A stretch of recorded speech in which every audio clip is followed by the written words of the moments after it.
In biotechnology, today, most researchers associate plasmids with cloning vectors and tools for genetic manipulation.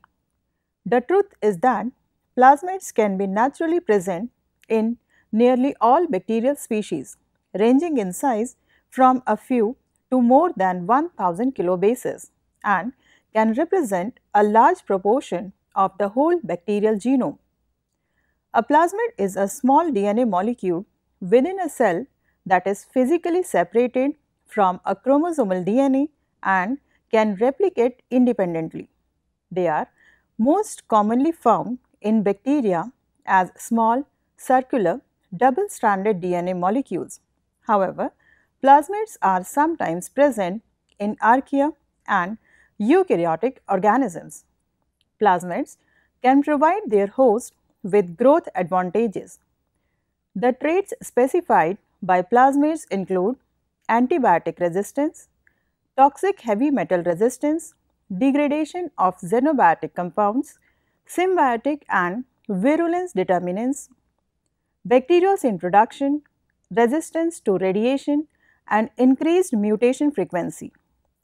By transferring genetic material, plasmids play a major role in enhancing the genetic diversity and adaptation of bacteria. Extrachromosomal genetic elements, now widely known as plasmids, were recognized over 60 years ago. Historically, extrachromosomal genetic elements that transferred antibiotic resistance to recipient pathogenic bacteria were called R factors, and those that were conjugative were called T factors. Bacteria, particularly Shigella strains harboring R and T factors, were found in 1951 in Japan, then in Taiwan and Israel in 1960, and in the United States and Europe in 1963 to 1968. The F factor for fertility was a genetic element also called the sex factor that was required for bacterial conjugation. The sex factor determined the ability of Escherichia coli strain K12 to conjugate and transfer genes to recipients. The discovery of antimicrobial drugs to control infectious diseases must be among the greatest achievements of medicine. However, there has also been an alarming increase in the bacterial resistance to these drugs. In 1953, the first tetracycline-resistant bacteria were isolated from Shigella dysentery, a bacterium which causes bacterial dysentery. The first plasmids were isolated and characterized in 1950s, and they became associated with the acquired antibiotic resistance. As the interest in the process of gene transfer between bacteria started to grow, it was observed that the massive use of antibiotics in prophylaxis and therapy created selective conditions for the spread of resistance gene within obligate and facultative pathogenic bacterial populations. Proper nomenclature is important for distinguishing plasmids. The P in the PBG 1805 denotes that it is a plasmid, while the remainder of the plasmid name is a code used by the researchers who constructed the plasmid. Often, the letters in a plasmid's name contain the initials of the researcher who performed the final step in its construction. In this case, BG refers to Beth Graham, who was one of the senior authors in the paper. The PYES 2.1 plasmid was developed by researchers working for a commercial source. While naming plasmids, the convention of denoting the plasmid backbone in normal font followed by hyphen and then the name of the cloned ORF in italics is generally followed. For example, PBG 1805 MET1 would designate the Saccharomyces cerevisiae MET1 gene cloned into PBG 1805. PYES 2.1 MET1 would designate the Schizosaccharomyces formidae MET1 gene cloned into PYES 2.1. PYES 2.1 LAG-Z would designate the bacterial LAG-Z gene cloned into PYES 2.1.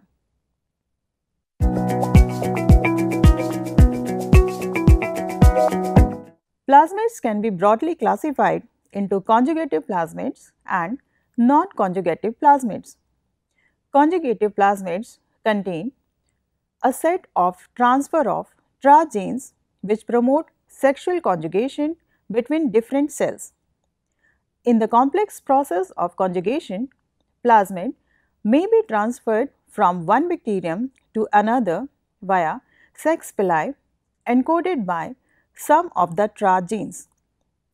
Non-conjugative plasmids are incapable of initiating conjugation, hence they can be transferred only with the assistance of conjugative plasmids.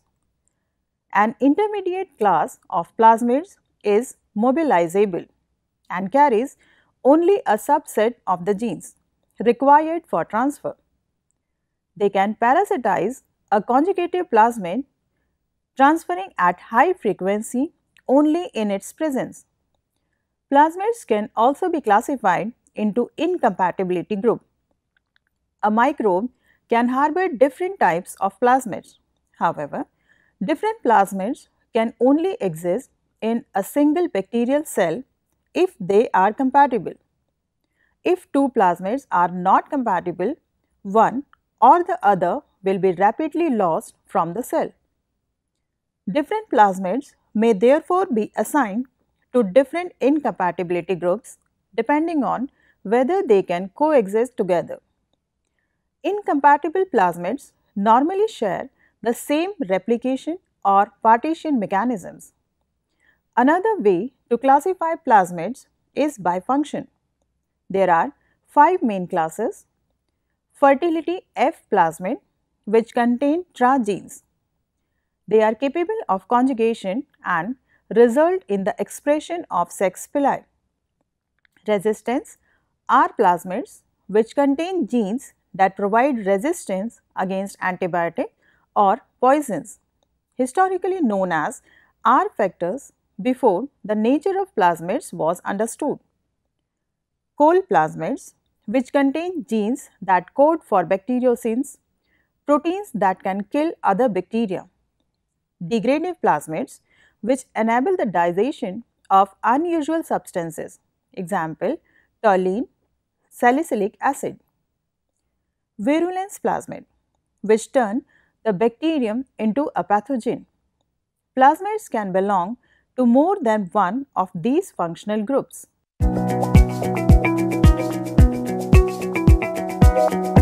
Plasmid isolation takes advantage of the unique structural properties of plasmids. Plasmids are small, supercoiled, circular pieces of DNA. Unlike the much larger bacterial chromosome, which is also circular, plasmids are quite resistant to permanent denaturation. Today, most laboratories use commercial kits for plasmid isolations because the kits are convenient and relatively inexpensive. The kits give good yields and high quality DNA, while avoiding the need for organic denaturants. A variety of less expensive but somewhat more time consuming procedures have been described for investigators who want to make their own reagents. These procedures generally give good yields of DNA that is slightly less pure than DNA purified with the kits. Whatever the isolation procedure, the general principles of plasmid isolation are the same. Various steps and general principles are used for plasmid isolation. Lysis and denaturation. Strong denaturating conditions are maintained to weaken the tough bacterial cell wall. The most common procedures use a combination of strong base and a detergent. The detergents help to solubilize lipids in the cell wall, allowing the denaturants to enter the cell. Proteins are irreversibly denatured because of their fragile structures. The treatment also breaks the hydrogen bonds holding together the chromosomal and plasmid DNA. Neutralization. Neutralization allows complementary DNA strands to reanneal and causes proteins to precipitate. Plasmids renature because they have supercoiled structures that hold the two strands of the helix together during denaturation. However, chromosomal DNA is not able to renature because its longer strands have become mixed with denatured proteins. Samples must be mixed gently at this step to prevent fragmentation of the long chromosomal DNA into pieces that might be able to reanneal and co-purify with the plasmids. Centrifugation. Plasmid DNA is separated from large aggregates of precipitated proteins and chromosomal DNA by centrifugation. Additional purification. Plasmids are further purified by organic extraction or adsorption to a resin. The concentration and purity of DNA samples can be estimated from their absorbance of ultraviolet UV light.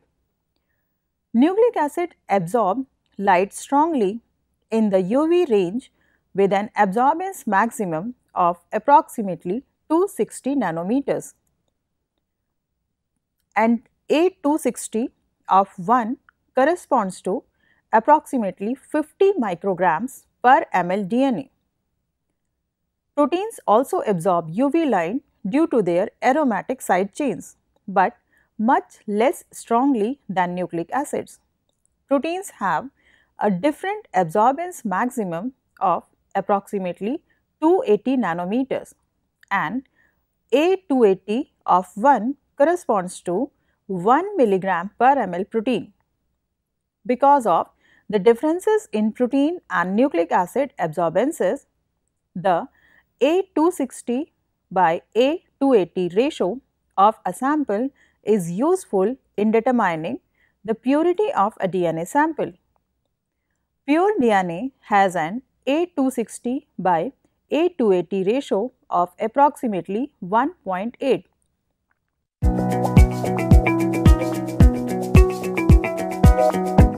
Plasmids are useful in a variety of ways, as a cloning vector, in protein production, in gene therapy, as disease models. Artificially constructed plasmids may be used as vectors in genetic engineering. These plasmids serve as important tools in genetics and biotechnology labs, where they are commonly used to clone and amplify, make many copies of, or express particular gene. A wide variety of plasmids are commercially available for such uses. The gene to be replicated is normally inserted into a plasmid that typically contains a number of features for their use. These include a gene that confers resistance to particular antibiotic, an origin of replication to allow the bacterial cells to replicate the plasmid DNA, and a suitable site for cloning. Plasmids are the most commonly used bacterial cloning vectors. These cloning vectors contains a site that allows DNA fragments to be inserted, for example, a multiple cloning site or polylinker which has several commonly used restriction sites to which DNA fragments may be ligated. After the gene of interest is inserted, the plasmids are introduced into bacteria by a process called transformation. These plasmids contain a selectable marker, usually an antibiotic resistance gene, which confer on the bacteria and ability to survive and proliferate in a selective growth medium containing the particular antibiotics. After transformation, the cells are exposed to the selective media and only cells containing the plasmid may survive. In this way, the antibiotics acts as a filter to select only the bacteria containing the plasmid DNA. The vector may also contain other marker genes or reporter genes to facilitate selection of plasmid with cloned insert. Bacteria containing the plasmid can then be grown in large amounts, harvested, and the plasmid of interest may then be isolated using various methods of plasmid preparation. A plasmid cloning vector is typically used to clone DNA fragments of up to 15 kilobase pairs. To clone longer lengths of DNA, lambda phage with lysogeny genes deleted Cosmids bacterial artificial chromosomes or yeast artificial chromosomes are used. Another major use of plasmids is to make large amounts of proteins. In this case, researchers grow bacteria containing a plasmid harboring the gene of interest. Just as the bacterium produces proteins to confer its antibiotic resistance, it can also be induced to produce large amounts of proteins from the inserted gene.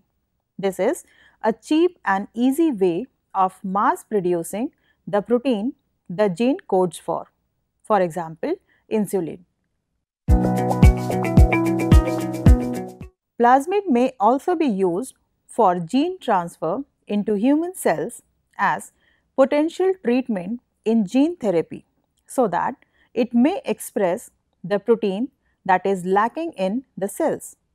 Some strategies of gene therapy require the insertion of therapeutic genes at pre-selected chromosomal target sites within the human genome.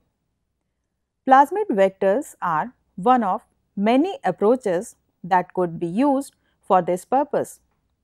Zinc finger nucleases ZFNs offer a way to cause a site-specific double-strand break in the DNA genome and cause homologous recombination.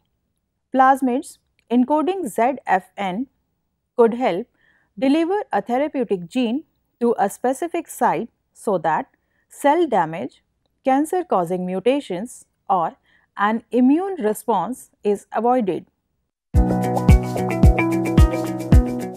Plasmids were historically used to genetically engineer the embryonic stem cells of rats in order to create rat genetic disease models. The limited efficiency of plasmid-based techniques precluded their use in the creation of more accurate human cell models. However, developments in adeno-associated virus recombination techniques and zinc finger nucleases have enabled the creation of a new generation of isogenic human disease models.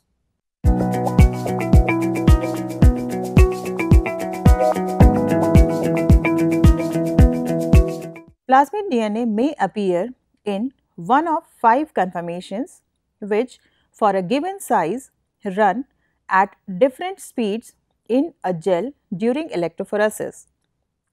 The conformations are listed in order of electrophoretic mobility, that is, the speed for a given applied voltage from slowest to fastest. Nicked open circular DNA has one strand cut. Relaxed circular DNA is fully intact with both strands uncut but has been enzymatically relaxed, that is, the supercoils are removed. This can be modeled by letting a twisted extension cord unwind and relax and then plugging it into itself. Linear DNA has free ends either because both strands have been cut, or because the DNA was linear in vivo. This can be modeled with an electrical extension cord that is not plugged into itself. Supercoiled or covalently closed circular DNA is fully intact with both strands uncut and with an integral twist resulting in a compact form. This can be modeled by twisting an extension cord and then plugging it into itself. Supercoiled denatured DNA is like supercoiled DNA but has unpaired regions that make it slightly less compact. This can result from excessive alkalinity during plasmid preparation. The rate of migration for small linear fragments is directly proportional to the voltage applied at low voltages.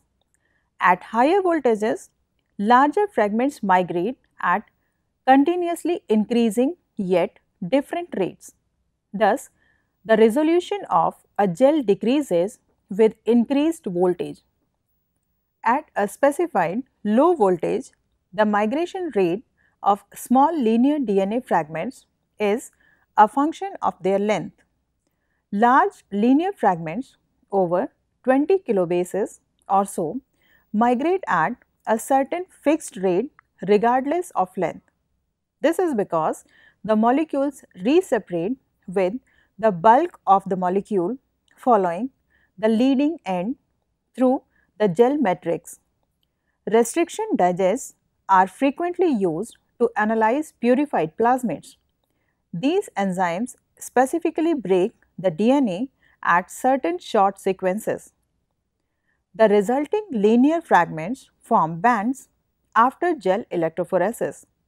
It is possible to purify certain fragments by cutting the bands out of the gel and dissolving the gel to release the DNA fragments.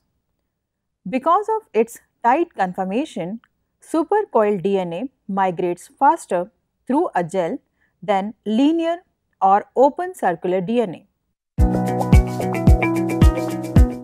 Plasmid profiling is a technique of isolation of plasmids present in a bacterial cell, followed by electrophoresis, to obtain plasmid counts and size. After electrophoresis, plasmid size is determined by comparing to a supercoiled DNA marker. Regression analysis is performed to determine the linear relationship between the molecular size base 10 logarithm and the plasmid mobility. Plasmids being smaller than chromosomes migrate ahead of chromosomes. With selective plasmid isolation techniques, chromosomal bands are not seen. Only the bright and stable bands are considered for profiling. Profiles are made by taking into account the number and size of the plasmids. If required, the plasmid band can be dissected from the gel and eluted to obtain it in pure form.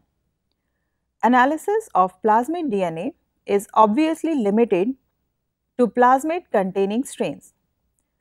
Plasmid profiles are not always discriminating enough for an adequate strain characterization, since different strains may carry non-identical plasmids of the same size. To improve selectivity, plasmids can be subjected to restriction enzyme digestion before comparison by electrophoresis. Similar plasmids may be found in different strains from the same bacterial species or even in strains from different bacterial species. Many plasmids, particularly R plasmids, are readily lost or acquired. Analysis of chromosomal DNA is a useful alternative to plasmid analysis.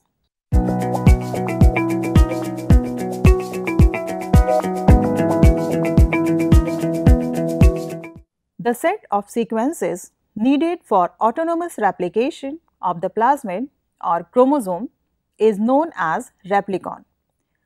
Replication of plasmid requires presence of ORI-V genes in the plasmids and TRA-encoded proteins. A proper partition mechanism is in place to ensure that the plasmids are successfully transferred to daughter cells. There are two general modes of replication: theta replication, found in most plasmids of the common gram-negative bacteria, and rolling circle replication, found in some plasmids of gram-positive bacteria. For self-transfer to another cell, a plasmid requires both the origin of replication ORI and transacting replicator rep protein. A plasmid may have one or more of origin of replication. Multiple replication systems allow plasmids to replicate in a variety of dissimilar hosts. This can be disadvantageous sometimes, as multiple origin of replication makes the plasmid larger in size. The rep proteins bind and stimulate the introns, which are the binding sites of rep proteins in the origin of replication. The rep proteins not only stimulate replication but also act as negative regulators of their own synthesis, that is, as a repressor of transcription. Once the rep proteins bind the repeated introns, additional proteins are recruited to the site, resulting in bending of DNA and strand separation. This facilitates binding of DNA helicase and primase, which then permit the activity of DNA polymerase. Thus, a plasmid gets replicated. At the end of the partitioning, the daughter cell gets same number of chromosome and plasmids. Most often, plasmids have a system to ensure that each daughter cell receives the correct number. E. L. Totem and Joshua Lederberg first described sex in bacteria in 1953. Conjugation is defined as the unidirectional transfer of genetic information between cells by cell-to-cell contact. It is a replicative process that leaves both donor and recipient cells with a copy of the plasmid. It is a powerful mechanism for horizontal gene transfer among bacteria. It is now widely recognized as an important contributor to the evolution of bacterial populations. Conjugation occurs naturally in bacterial population, both within and between bacterial species. Transfer of plasmid DNA from bacterium to plant, Agrobacterium, and from Escherichia coli to Saccharomyces cerevisiae has been demonstrated. Plasmids can also serve as vehicles for transposons and integrons. Only those cells that possesses plasmid containing genes encoding conjugative transfer functions can function as donors. Plasmids that confer the ability to self-transfer are called F plasmid. Typically, it is a circular DNA molecule 100 kilobases in size and contains about 100 genes. Conjugative plasmids can exhibit broad or narrow host range. In case of narrow host range, transfer is restricted generally to and between a small number of similar bacterial species. In case of broad host range, the plasmid is able to transfer between widely different bacterial species. Some broad host range plasmid from gram-negative bacteria seem to have no host limitation at all. Example, RP1, first identified in a clinical strain of Pseudomonas aeruginosa, appears to be able to transfer productively to most gram-negative bacteria.